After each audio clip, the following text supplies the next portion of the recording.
خدا کی قسم مہربانی کرو، میرے نبی کی بارگاہ میں حاتم طائی کی پوتی آئی، اس کے سر پہ دوپٹہ نہیں تھا۔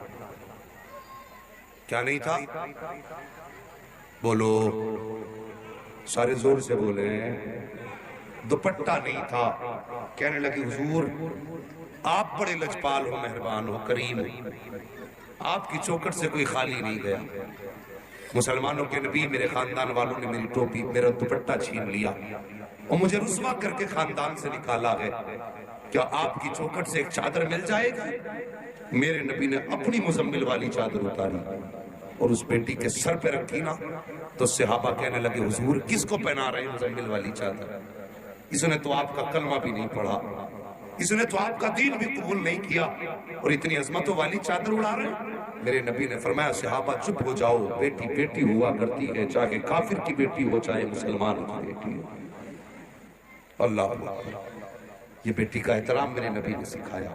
آج ہم ہی بیٹیوں کو پھانسی پر چڑھنے پہ مجبور کر رہے ہیں، ہماری وجہ سے بیٹیاں موت کو سینے سے لگا رہی ہیں۔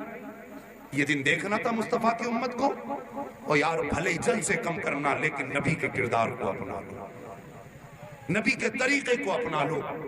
جلد سے زندگی میں 10 کم کر کے مر جانا اور نبی کی 2 سنتیں اپنا کے زیادہ مر جانا۔ خدا کی قسم جب قبر میں پہنچو گے تو کوئی کہے گا رئیس کا جنازہ ہے، فرشتے کہیں گے رئیس کا نہیں، مصطفیٰ کی امت کے شہید کا جنازہ ہے۔ مگر شرط ہے ان کی سنت کو زندہ کر کے مرنا ہے، ہاں ان کی سنت کو زندہ کر کے مرنا ہے۔ میری تقریر طبع یار کو بے چین کرتی ہے، سبب کیا ہے وہی کہتا ہوں جو دل پر گزرتی ہے۔ یہ امت کا المیہ تھا جو میں نے آپ کے سامنے رکھا، آج ہمارے سماج کی یہ برائی تھی جو آپ کے سامنے مجھے رکھنا پڑی۔ اللہ توفیق دے اور خدا کرے کسی غریب کی بیٹی پھر غربت کی وجہ سے نہ روئے۔ بولو انشاءاللہ، ارے کہہ دو زور سے انشاءاللہ، کسی غریب کی بیٹی یا اللہ غربت کی وجہ سے نہ روئے۔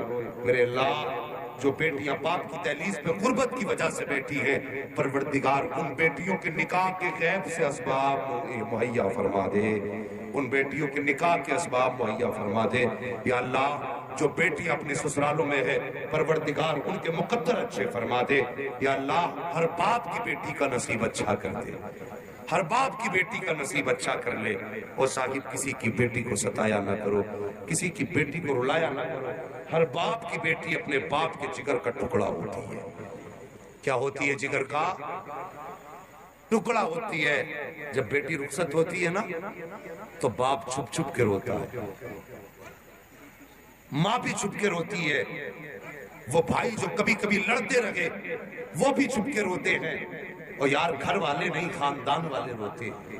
تم نے دیکھا ہوگا ہم قربانی کے جانور کو سال بھر پالتے ہیں، پھر اس سے اتنی محبت ہو جاتی ہے کہ جب ہم اسے ذبح کرنے کے لیے بھیجتے تو کہتے ہیں یار نظروں کے سامنے ذبح مت کرنا، اسے ہم نے 1 سال پالا، اس سے محبت ہو گئی ہے۔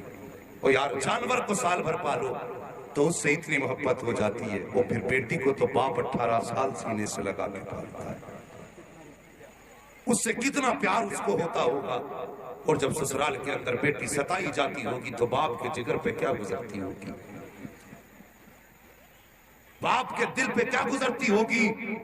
اور باپ بیٹی کا رشتہ بھی بڑا عجیب ہوتا ہے صاحب۔ ایک دن حضرت عائشہ صدیقہ نبی کی بارگاہ میں بیٹھی ہوئی ہے، اچانک حضرت فاطمہ الزہرا نبی کی چوکھٹ پہ آئی۔ ام المومنین حضرت عائشہ صدیقہ نے کہا تھا یا رسول اللہ وہ دیکھو آپ کا جگر کا ٹکڑا آ گیا ہے۔ اتنی بات کہی تھی یا رسول اللہ آپ کے جگر کا ٹکڑا آ گیا ہے۔ میرے نبی اٹھ کے کھڑے ہو گئے، بیٹی کے لیے اٹھ کے کھڑے ہو گئے اور بیٹی کا استقبال کیا۔ حضرت فاطمہ قریب آئی، میرے نبی نے ہاتھ چومے، فرمایا فاطمہ بیٹی اچانک کیسے آنا ہوا، کوئی خبر تک نہیں بھیجی، اچانک آ گئی؟ کہنے لگی بابا ذرا بیٹھیے۔ سرکار بیٹھے، اپنی جگہ پہ حضرت فاطمہ کو بٹھایا۔ آؤ تمہیں رشتہ بتا رہا ہوں باپ بیٹی کا رشتہ کیا ہوتا ہے۔ جب بیٹھے نا میرے نبی نے فرمایا فاطمہ اچانک کیسے آنا ہوا، جیسے اتنی بات کہی نا اچانک کیسا ہوا آنا ہوا۔ نبی کی بیٹی نے اپنے دوپٹے کا ایک کونا پکڑا جس کے اندر گانٹھ لگی ہوئی تھی، آپ نے گانٹھ کھولنا شروع کی۔ نبی فرماتے فاطمہ اس میں ہے کیا؟ اللہ اکبر، جیسی گانٹھ کھولی نا اس